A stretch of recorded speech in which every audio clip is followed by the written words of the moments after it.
Welcome, everyone. Welcome also back again to our friends online. It's good to have you back with us. It's good to share this time together, and together we contribute to making this space a holy space.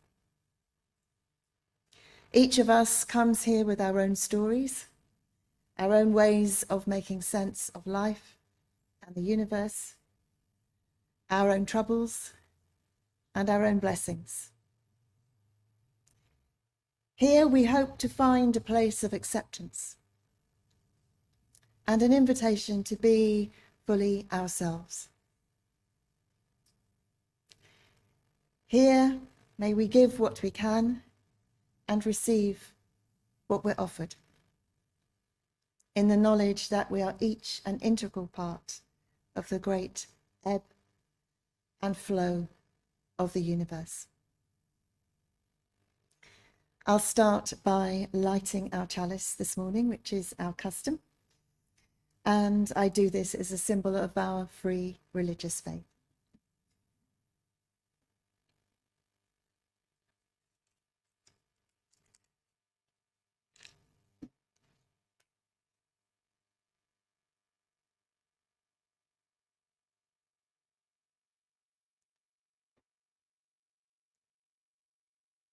I forgot to say, but I hope we did it anyway. If you're watching us from home, then do feel free to light a candle with us.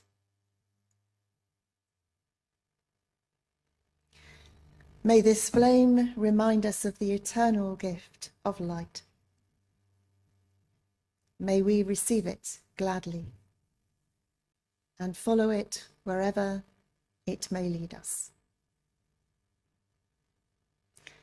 And let's sing our first hymn this morning, which is number 43 in the purple hymn books.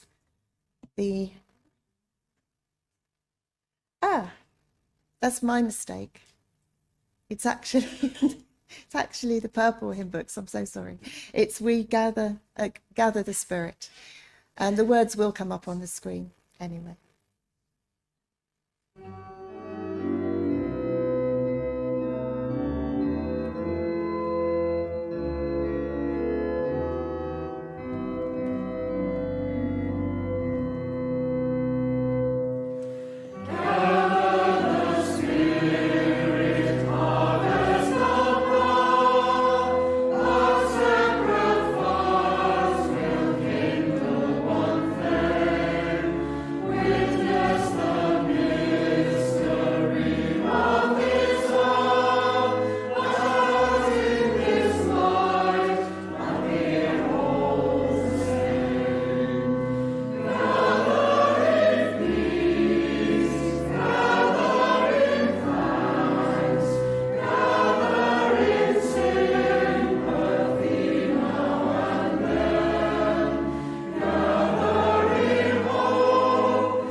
There are hymn books at the back of the church if anyone would like to sort of read the words that way and also follow the tune. That sometimes helps if you're not familiar with it, especially if you read music.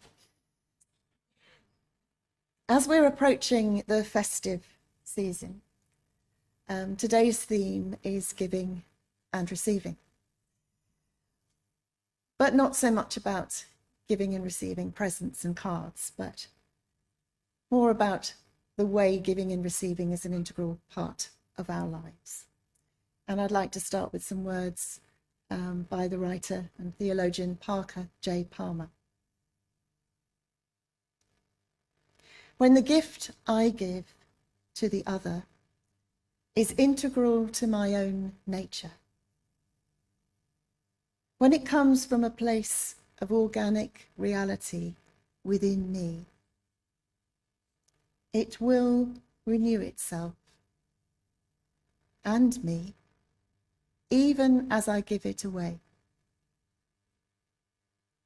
Only when I give something that does not grow within me do I deplete myself and harm the other as well. For only harm can come from a gift that is forced, inorganic, unreal. Words from Parker J. Palmer.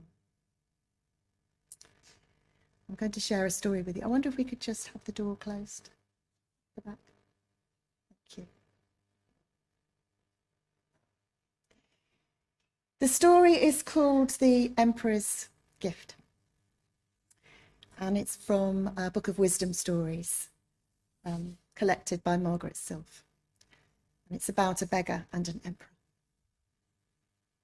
There was once a poor, penniless beggar who sat in the streets of an Indian town day after day, begging passers-by for a little rice. At night, he would sleep on his mat with only a few rags to protect him from the cold night air.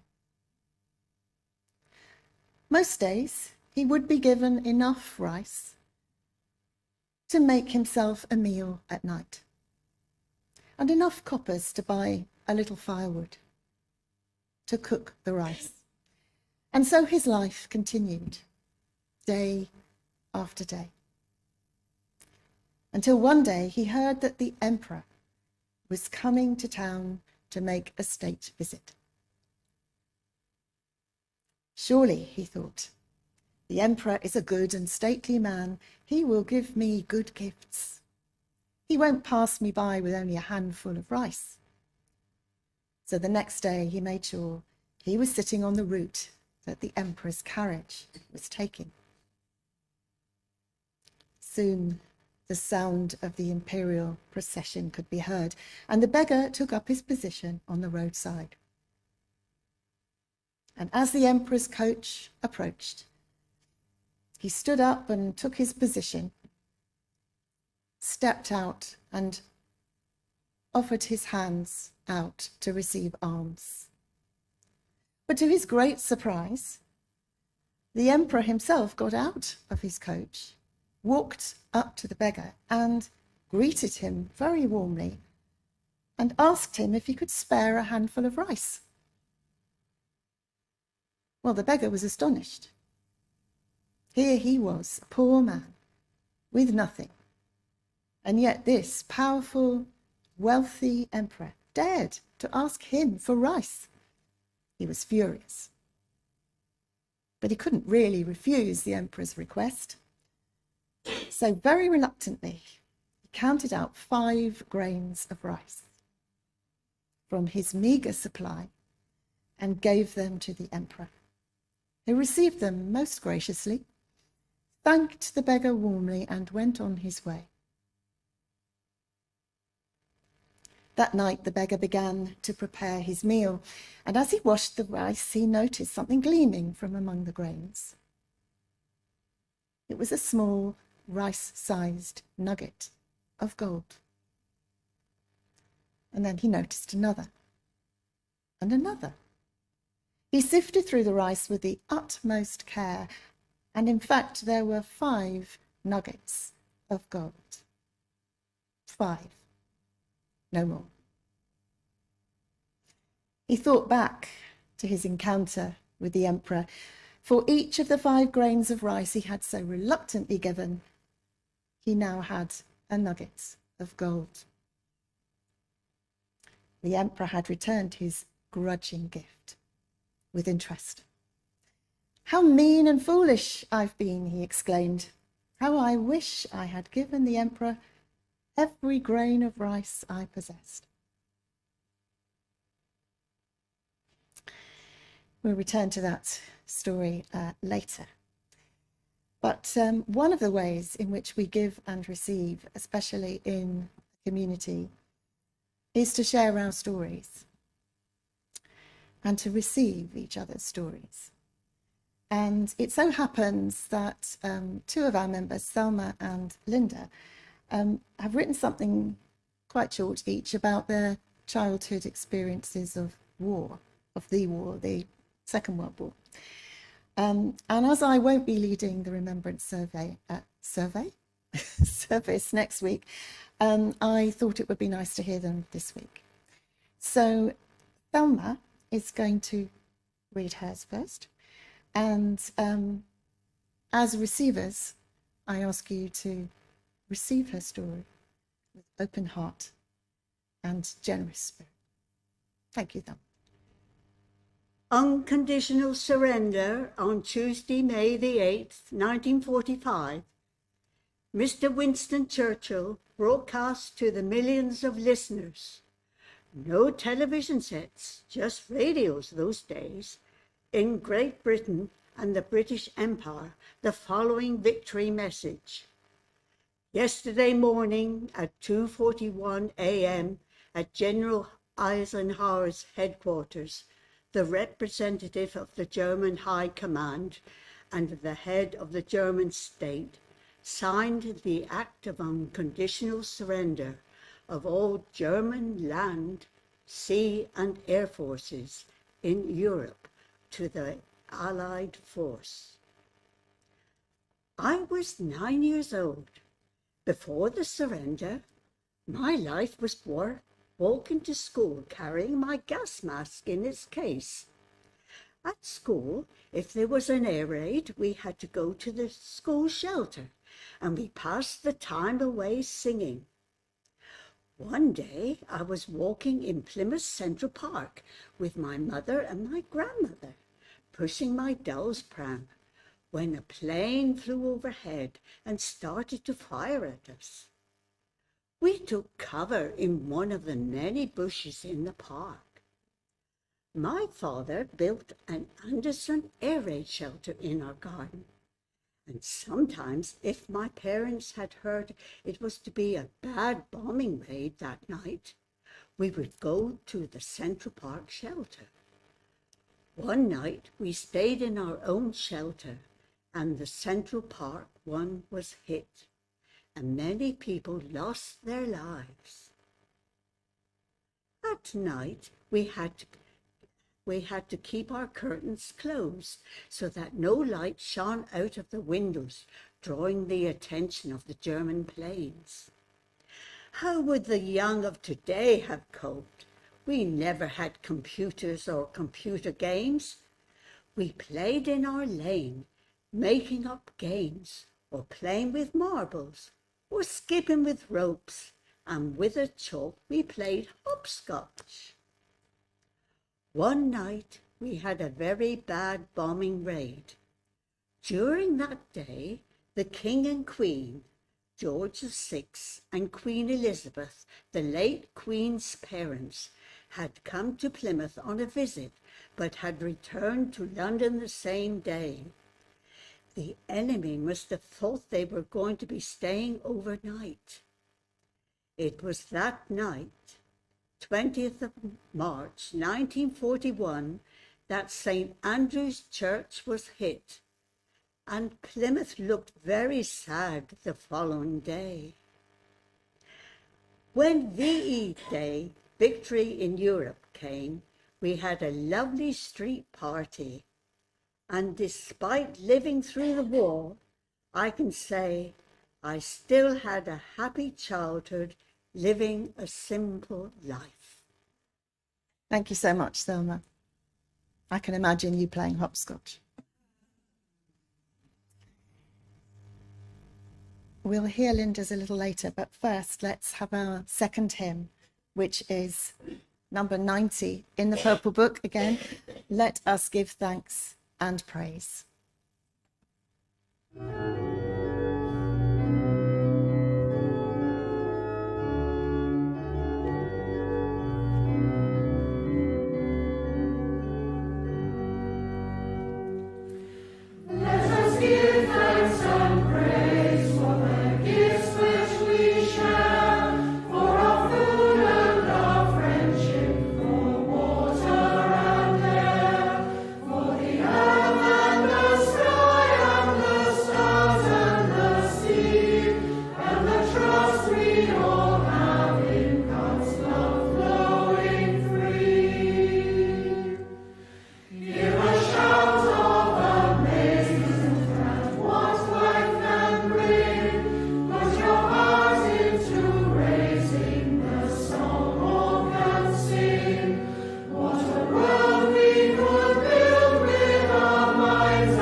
And Linda, would you like to share your story? Mine have actually entitled War Baby, although I wasn't born during the war. And what is referred to as a war baby or a boomer, I was born 3 years after the Second World War ended. My mother and father first met at my father's D-Mob party. Dad's sister worked with my mum, so had been invited to the party. If she hadn't, perhaps I wouldn't be here today. My dad had been an armourer in the RAF, serving in Dorset, and then going abroad to Egypt and later South Africa. My mother worked in a parachute factory, and her younger siblings were evacuated to Dysworth, a village in Leicestershire. Many young children were sent away from their homes in London to the safety of the countryside. My parents married in the August of 1947, and I was born in August of the following year. I lived in London from 1948 until 1955, when we moved to one of the many new towns that were being built to house people from the slums of London. The bombing had destroyed so many houses that some were living 3 families to one house. My father's family were bombed out of 3 addresses during the war, but all managed to survive. I remember seeing bomb damage, terraces of houses with 1 or 2 houses missing. It took a long time to clear the devastation of the war that the war had caused. In London, my mum and dad had a rented basement flat with just 1 bedroom and a living room, a kitchen at the back and a yard with an outside toilet. Dad was a plumber after the war and had put a bath in the kitchen with a lid on top, though I used to have my baths in a tin bath by the fireplace in the living room. Money was tight and rationing was still ongoing and didn't finish until 1954. So to make ends meet, Mum worked as a typist in an office in the city. I started school in 1953, the year of the late Queen's coronation. I stood near Mum's office, which was above a shoe shop, to watch the procession and remember it very well, and the party after. Thank you, both of you, Thelma and Linda. It's lovely to hear something about your earlier lives. And thank you all for receiving and listening and applauding, even. So let's come to a time for reflection. And just a few words, first of all, about giving and receiving. From my point of view anyway, they feel like they are core to what it means to be in relationship of any kind. The basis really of any interaction is giving and receiving. And also the basis of what we might call interdependency. We recognize ourselves as not independent, although we like to think of ourselves as independent, but more interdependent. We all depend on each other and depend on everything around us. They speak to, giving and receiving, speak to what the Buddhist monk Thich Nhat Hanh called interbeing, that sense of, again, of connectedness. We need each other and we survive by giving and receiving in exchange with each other. Especially when we give of ourselves, which I think is what Parker J. Palmer was really trying to get at. When we give our time, when we give our acceptance, our hearts, when we listen, when we extend ourselves to understand each other better, when we forgive each other. So to give and to receive feel like two sides of the same coin. When we give, we naturally receive, and when we receive, we are also giving. So I'm going to invite you to sing one of the chants in the back of our purple hymn book, which is number 226. The words for this will not come up on the screen, but I am just going to post them for the people online so that they can see them too in our chat box, if I can find it. Seems to have gone a bit. Oh, there it is. Here we go. They're very simple. And I will play the tune on the piano. So I'll probably go off screen a bit for those of you online, but hopefully you'll be able to hear. It's very simple. From you I receive, to you I give. Together we share, and from this we live. From you I receive, to you I give. Together we share, and from this we live.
whether you think you lost or won.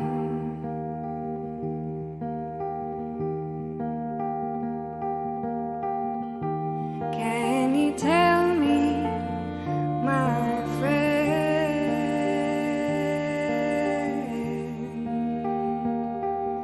what matters most in the end?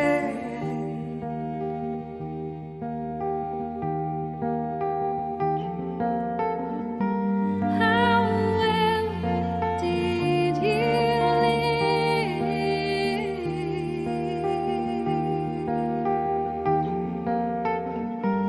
How well did you love?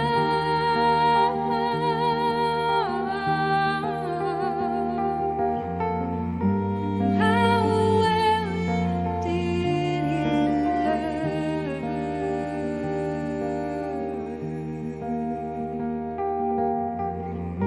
to let it all go?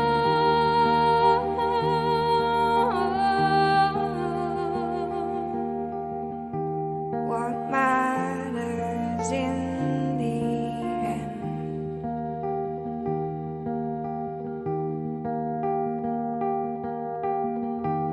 isn't the money but the time you spend.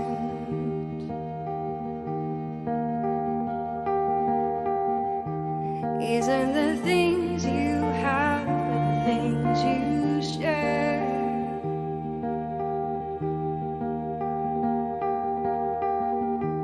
Isn't your possessions but your love and care. So tell me, how well did we live?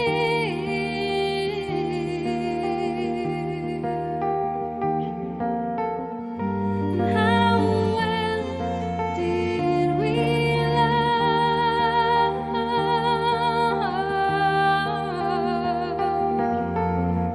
And how well did we learn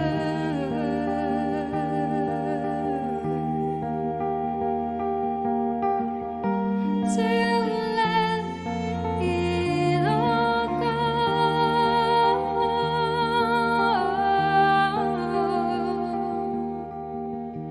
What matters in the end?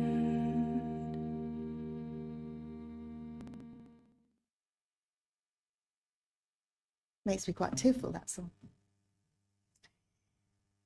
The English mathematician and philosopher Alfred North Whitehead writes this. He says, "The secret of happiness lies in knowing this, that we live by the law of expenditure. We find the greatest joy not in getting, but in expressing what we are. There are tides in the ocean of life, and what comes in depends on what goes out. The currents flow inward only where there is an outlet. Empty your lungs and breathe," he writes. "Run, climb, work and laugh. The more you give out, the more you will receive. Be exhausted, and you shall be fed. Our gladness is not in taking and holding, but in doing, striving, the building, the living. It is a higher joy to teach than to be taught. It's good to get justice, but better to do it. Fun to have things, but more fun to make them. The happy person is the one who lives the life of love."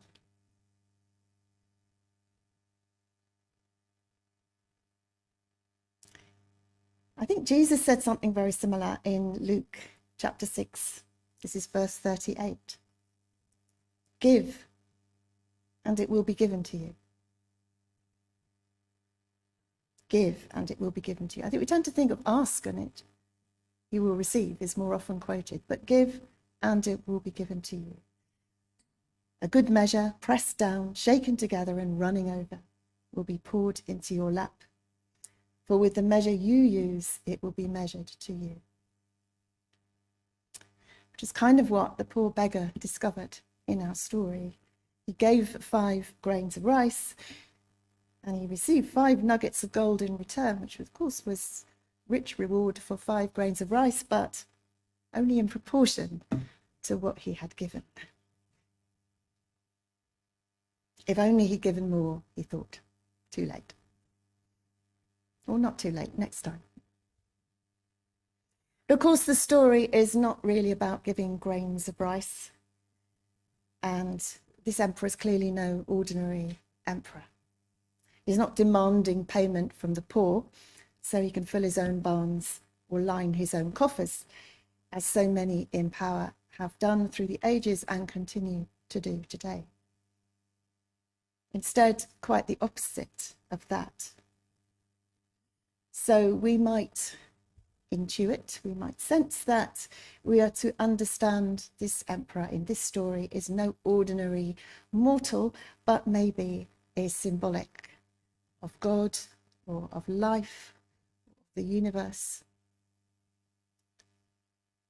and is asking us, not literally for grains of rice, but for our energy, for our commitment, for our love, for our compassion. And like the poor beggar who is only human like us, we might too feel a bit begrudging at times, a bit less than generous perhaps. And surely we might think, well, God and the universe surely have everything. Why do they need anything from us? But here again, I think we are being called into relationship. And it's not necessarily in the forms of gifts of food or money, although of course gifts of food and money can also be very important and welcome. But this is more about a call to generosity of spirit, I think. Because this is how we grow. Not by being small or thinking small, but by expanding ourselves, by expanding our hearts. And so, the universe, life, God, however you understand this, is always asking something of us, always encouraging us to give a little more, or a little more of ourselves, to be precise, and perhaps is always comfortable.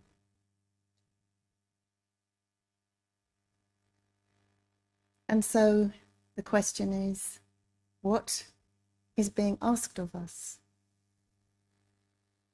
In our heart and soul gatherings, which we have online each month, one of the questions, one of the prayers we use always includes that question, what is being asked of you right now? What are you being called towards, or called to do, or called to be? And I think it's a really good question because it invites us to stop and to pause and to reflect, to just take that step back and think, yeah, what is being asked of me right now?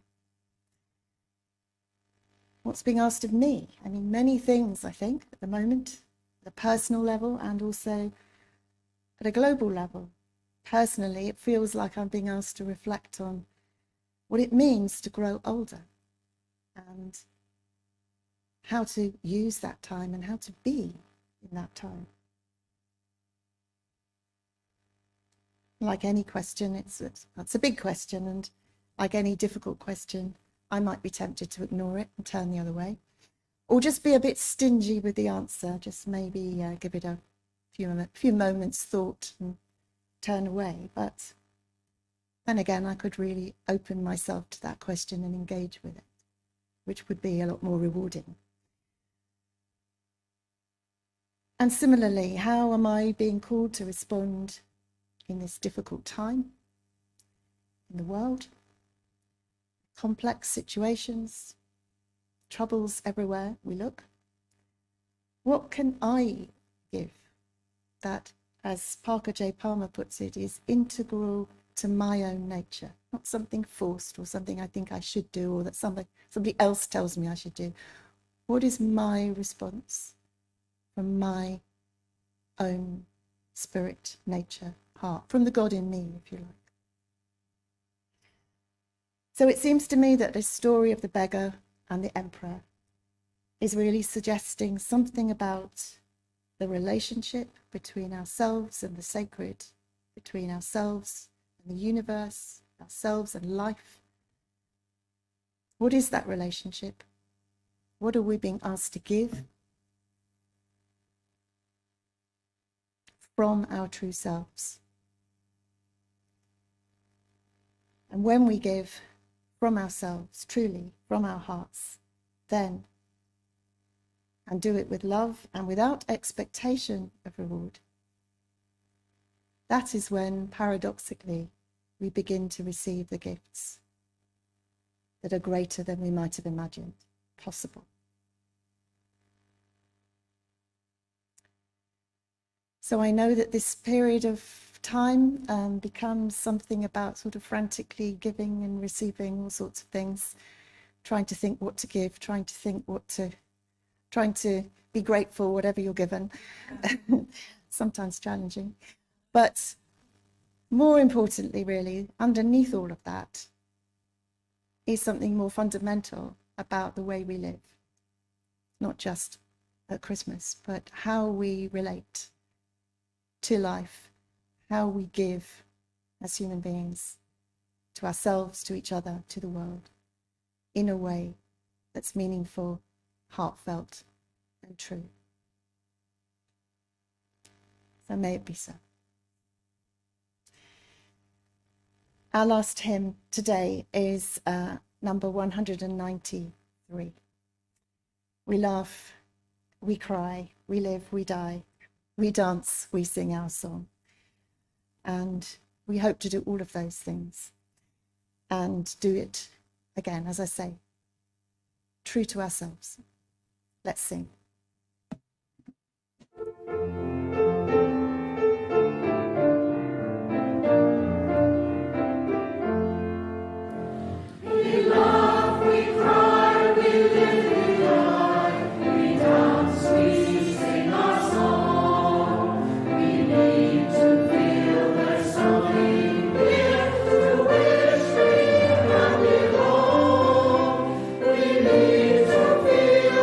Freedom.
Our closing words today come from the Tao Te Ching.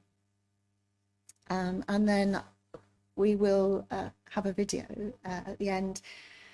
And it's a version of What a Wonderful World, which I think we need to remind ourselves is still true. And it's something really joyous about it. It's a version by it's an American singer called John Baptiste. But it's actually filmed in London, and it's filmed with a little group of nuns who are having a wonderful time. I found it really uplifting and good for the soul. So I hope you enjoy that. But these verses are from, as I say, the Tao Te Ching, as translated by Stephen Mitchell. And if you're not familiar with it, the narrator, the main character of the Tao Te Ching is referred to as the master, the kind of enlightened one, if you like. The master can keep giving because there is no end to her wealth. She acts without expectation, succeeds without taking credit, and doesn't think that she's better than anyone else. The master has no possessions. The more he does for others, the happier he is.